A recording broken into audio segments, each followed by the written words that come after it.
อาจำรอลึกมัดบารกลเบื่อได้สัมผัสพระเยซูคริสต์อาจำรอลึกมัด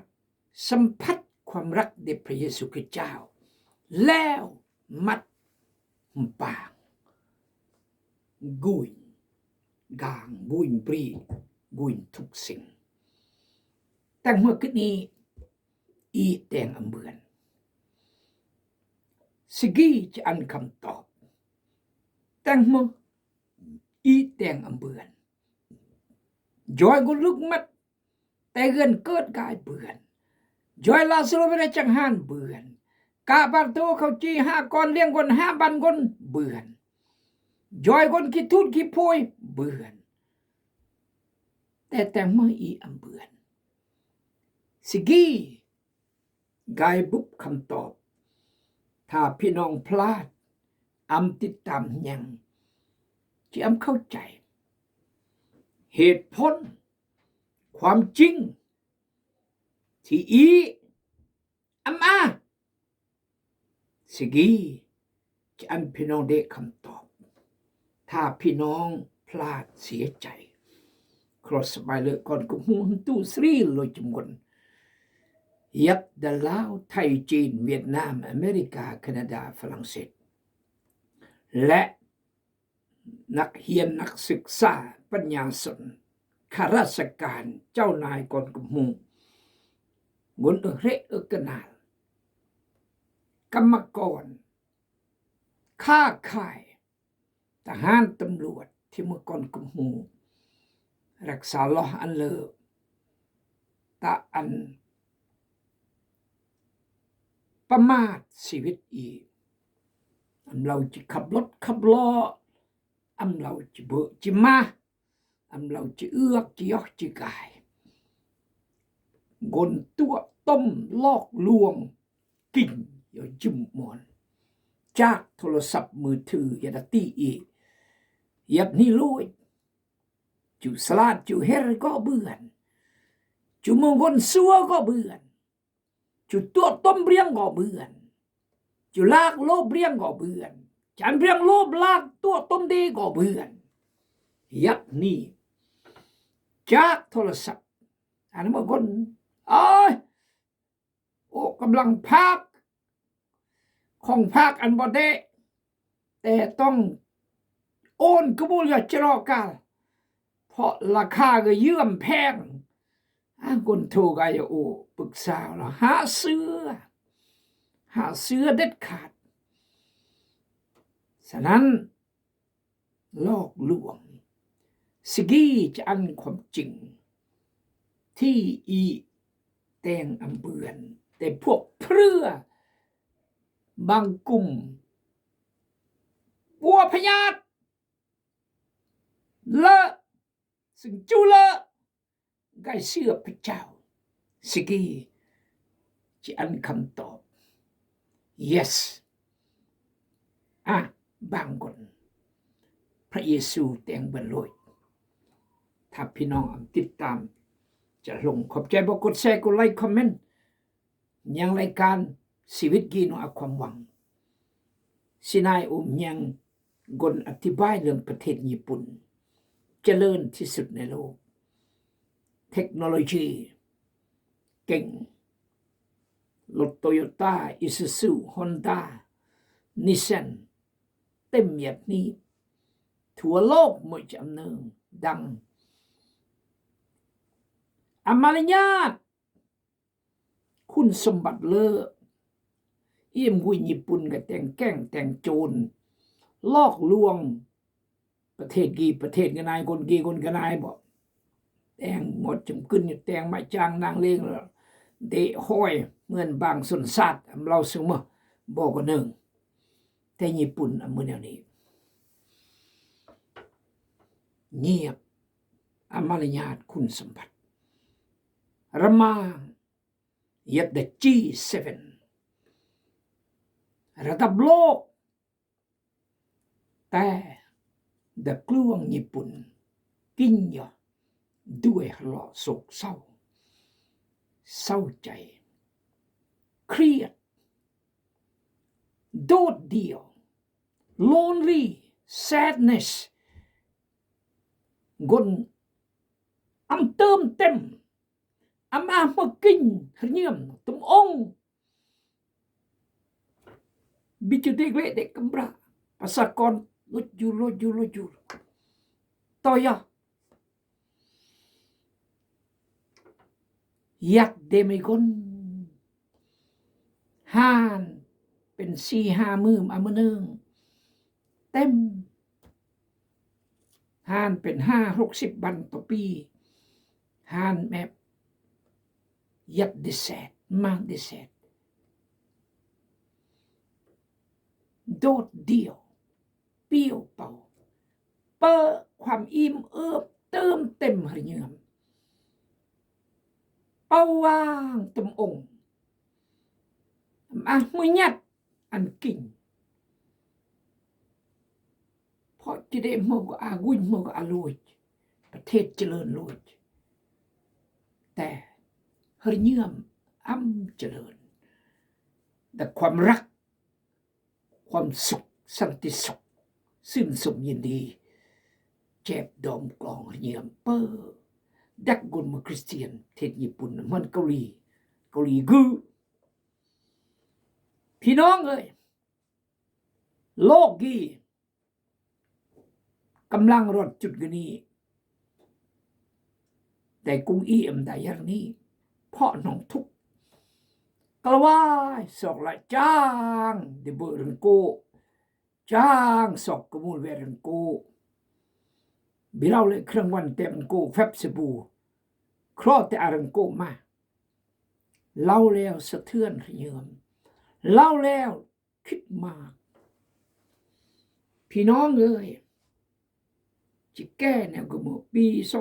2023อีนงอึดมากางยัดจัดในมือของน้องเบื่อนเครื่องวันเต็มโกเจียมือของน้องเบื่อน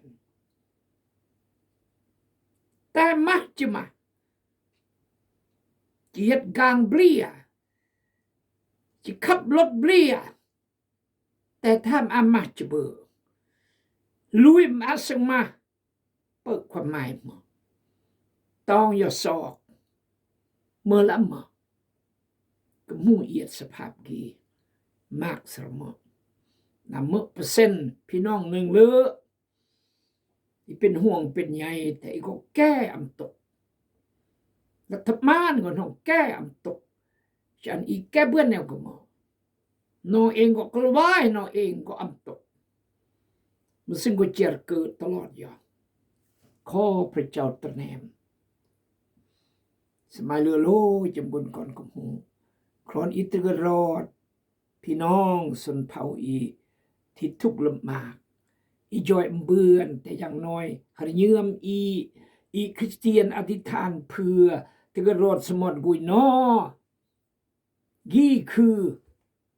อีคนแต่งถ้าจอยเบื่อนมือสิงเลอะสมอพี่น้องเลยอีก็จอยเท่าที่อีจอยเบื่อนแต่ก็เกินกำลังขอพระเจ้าเมตตาเอาละจะอันคำตอบสิกีสัตแตงมา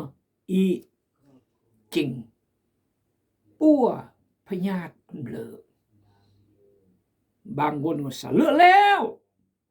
ยัดอำรึงไอหานอาจารย์ไม่คนกับมูเดียแม่เดอธิษฐานลงมาเองเลยพยานมาก็เลย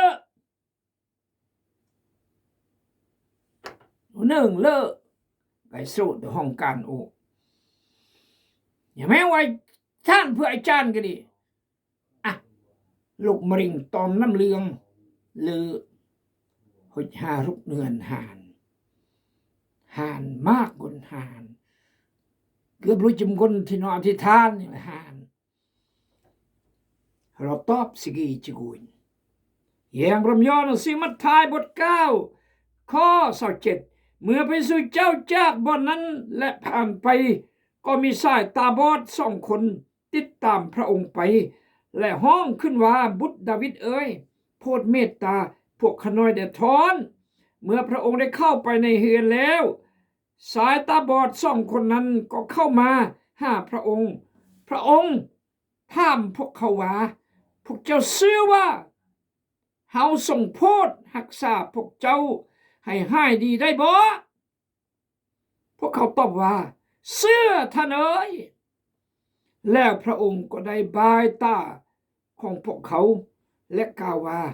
ให้เป็นไปตามความเชื่อของพวกเจ้าเถิดและตาของพวกเขาก็กลับเห็นหูพระเยซูเจ้าสั่งห้ามพวกเขาอย่างเข้มงวดหนักแน่นว่าอย่าบอกเรื่องนี้ให้ผู้ใดหูเป็นเด็ดขาดแต่เมื่อพวกเขาจากไปแล้วพวกเขาก็ประกาศข่าวเกี่ยวกับพระองค์ให้ซาลือไป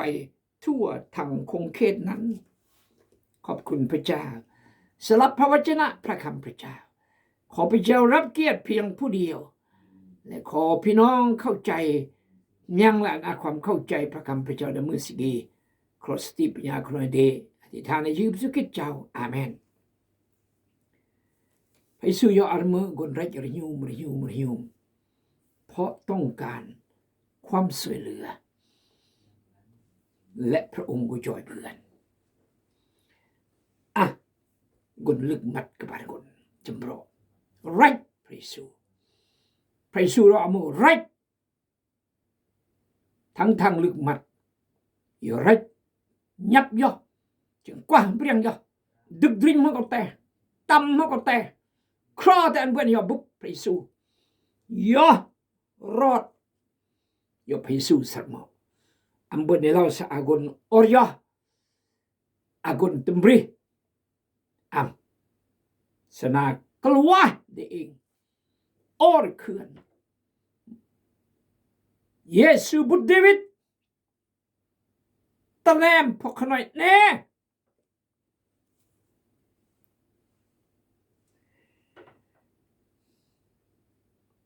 เมื่อพระองค์ได้เข้าไปในเฮือนแล้วสายตาบอด2 คนนั้นก็เข้ามาหาพระองค์พระองค์ถามพวกเขาว่าพวกเจ้าเชื่อว่าเฮาส่งโพธิ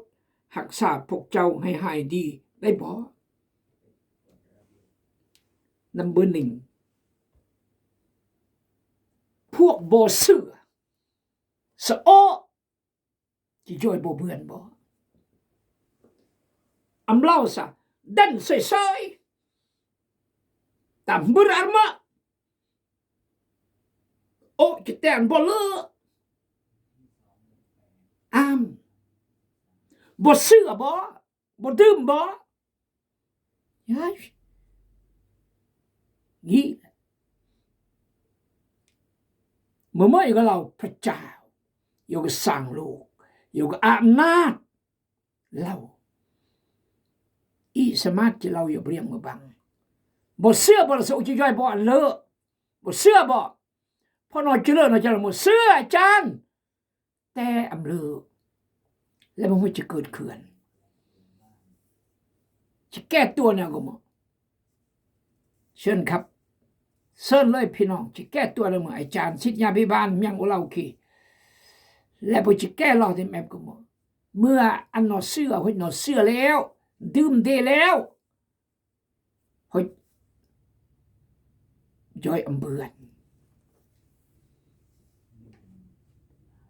อีอาจจะเล่าคือ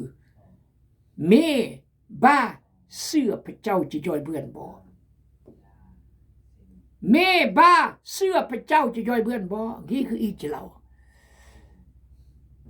อีจำเล่ามันไปสู้เราสบาเสื้อสะโอจะย่อยสบาเบือนบ่ต่างกันลำต่างยะเมื่อพระองค์ได้เข้าไปในเฮือนแล้วใส่ตาบอด2 คนนั้นก็เข้ามาหาพระองค์ถามพวกเขาว่าพวกเจ้าเชื่อว่าเฮาส่งโพธิรักษาพวกเจ้าให้หายดีได้บ่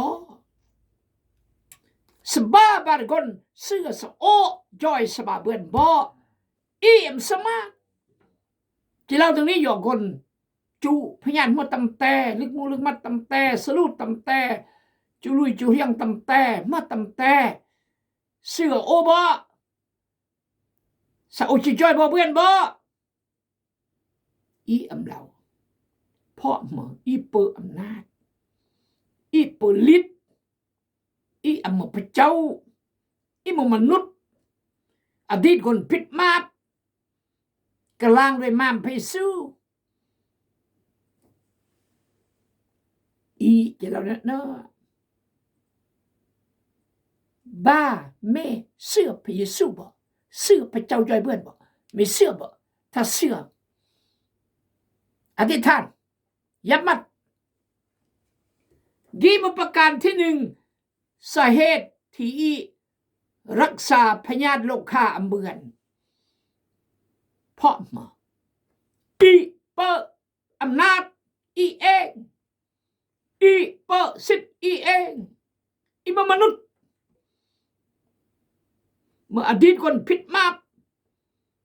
เวรไกเนื่องพระเจ้ากลางมากอีแต่อีน้องเนื้อนัง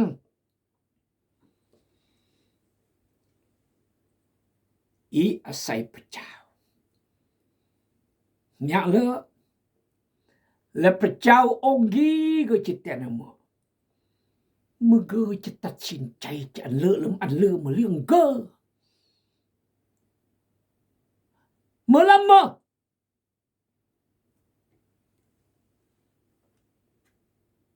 พ่ออำนาจอีเหมือนลูกน้องกับนายลูกน้องนะอากุญยาครอกมูลโอจันเราเบื่อละเบื่อนอาจจะเราเบื่อนถ้าเกิดมือคนเสียจิตแน่ถ้ามือคนปกติก็จำเราพ่อเกิมอักมูลมันน่ายก็ดูชิมคนอันมันน่ายก็ดูอักมูลมันน่ายโหระมังแต่บางตากุ้ยน่ายก็แล้วกุ้ยลุงน้องยอกก้าวและไม่ข้าวสนายจะรอดเศรษฐีจะรอดแต่ลุงน้องไม่รอดก้าวน้องเลยครอยอยู่ก็จะตอบเนี่ยมั้งโอ้ยอำเนิงแล้วแต่หัวหน้าโอเบี้ยงมันก็เดี๋ยวจะตัดสินใจเพราะหมึกกมูลน้องหมึกกมูลโออีคืออีจะตอบลูกน้องคนนี้จะตอบแบบนี้อีมันยออีมาอาจารย์สิญญาณวิญญาณพูดอะไรพระเจ้าอีมึกก็บอกเสียงเด็พระเจ้าอีมึกพัฒนาเด็พระเจ้าอีมสามารถจะบังคับพระเจ้าอันก็ปวดตากี้อยากกี้number 1 number 2ถ้าพระเจ้านี่ได้อำนาจแบบนี้ยุ่งละยุ่งกนลำกายเนื่องพระเจ้า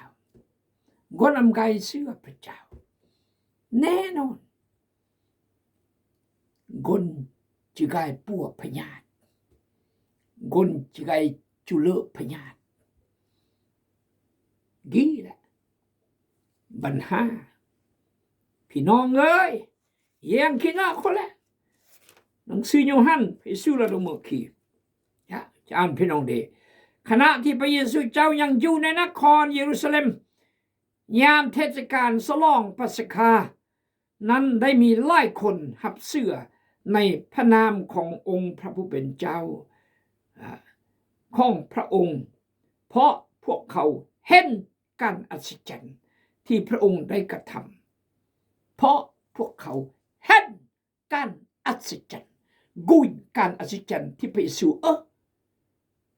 แต่พระเยซูเจ้าไม่ได้ไว้วางใจในคนเหล่านั้นเพราะพระองค์รู้จักมนุษย์ทุกคนแต่พระเจ้าอำปลาเยี่ยมอยู่เนาะเพราะนเสื้อเพราะกุยอัศจรรย์เพราะนเสื้อเพราะเลือพญาตถ้าหากพระเจ้าอันอีเดจะเหมือนโยกีnumber 2เยี่ยมเปอพระเจ้าอะไรเยี่ยมเลือพญาตจกกมุลอันไอจานจิรมังไอจานจิดังจิรมังไอจานนี่ไม่ก้อนเลยจะลงพระเจ้าไอจานไม่ก้อนจะเป็นคือขี้อง ที่แท้เมื่อความเชื่อแล้วพระองค์ก็ได้บ้ายตาของพวกเขาพวกเจ้าเชื่อว่าเฮาทรงโพธิรักษาพวกเจ้าให้หายดีได้บ่พวกเขาตอบว่าเชื่อท่านเอ๋ยแล้วพระองค์ก็ได้บ้ายตาของพวกเขาและกล่าวว่าให้เป็นไปตามความเชื่อของพวกเจ้าเถิดให้เป็นไปตามความเชื่อของพวกเจ้าเถิดอัมมะโออำนาจอัมมะโอแต่งเบื่อนเมื่อน้อยเองเชื่อพระเจ้าอยู่ก็สร้างน้อเลยสร้างโลกีเมื่อละมาแต่พระเจ้าไม่ได้ไว้วางใจในคนเหล่านั้นเพราะพระองค์รู้จักมนุษย์ทุกคนพระองค์บ่ต้องการให้ผู้ใดบอกพระองค์ถึงเรื่องของมนุษย์เพราะพระองค์เองรู้ดีว่ามีอย่างใดอยู่ในใจมนุษย์มีอย่างใดอยู่ในใจมนุษย์อ่ะหมดแน่ยัดดาเรียมนุษย์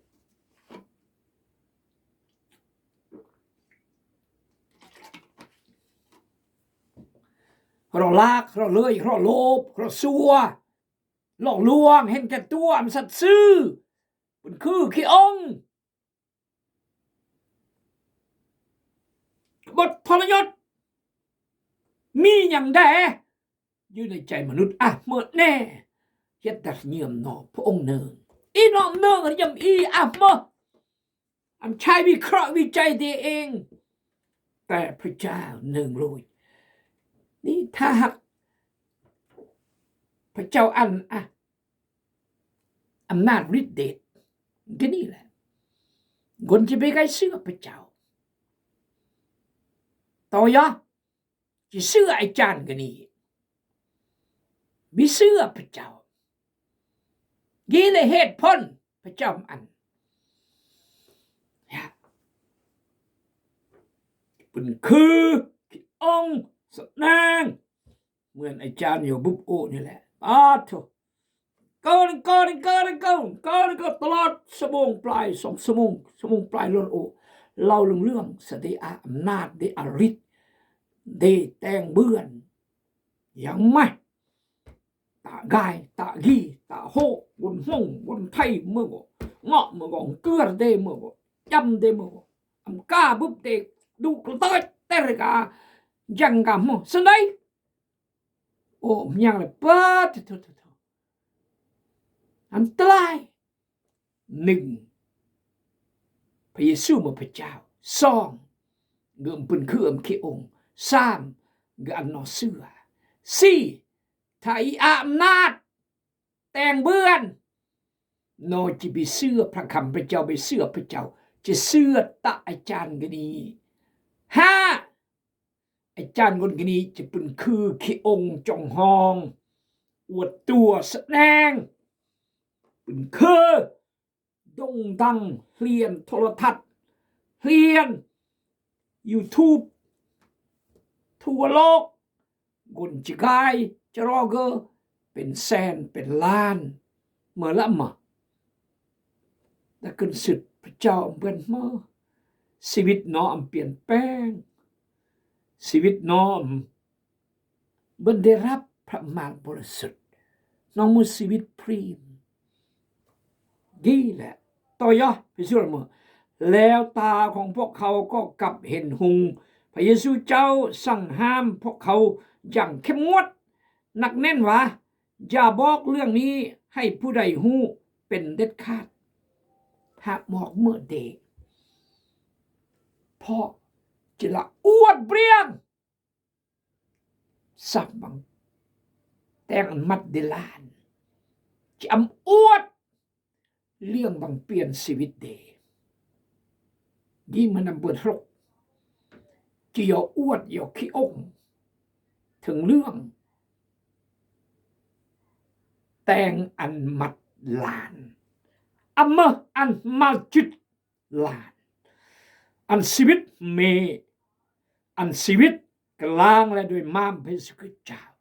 รับความรอดพ้นชีวิตในระดับไพ่มาไทยมากลางมาชนะรวยชนะมาชนะความหานเมื่อก้อนได้พระเจ้าบังเกิดเม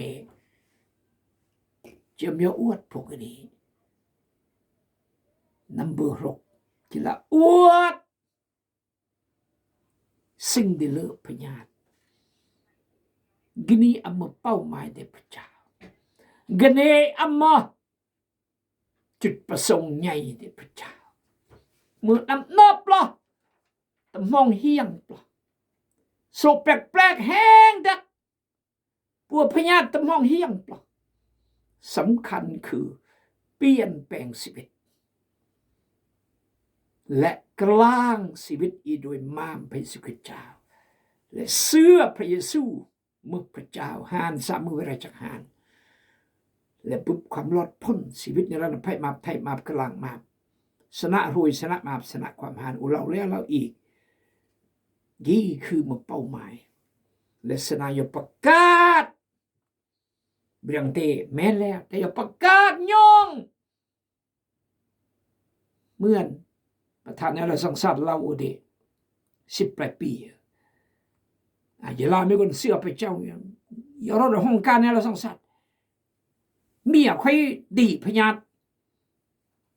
เพราะอธิษฐานท่านประธานในเราสังสารเราถ้าก็เลือดแท้ก็ไปต้องอาหงมอไปต้องอาญาเด้ว่าพี่ชายตอบเกือ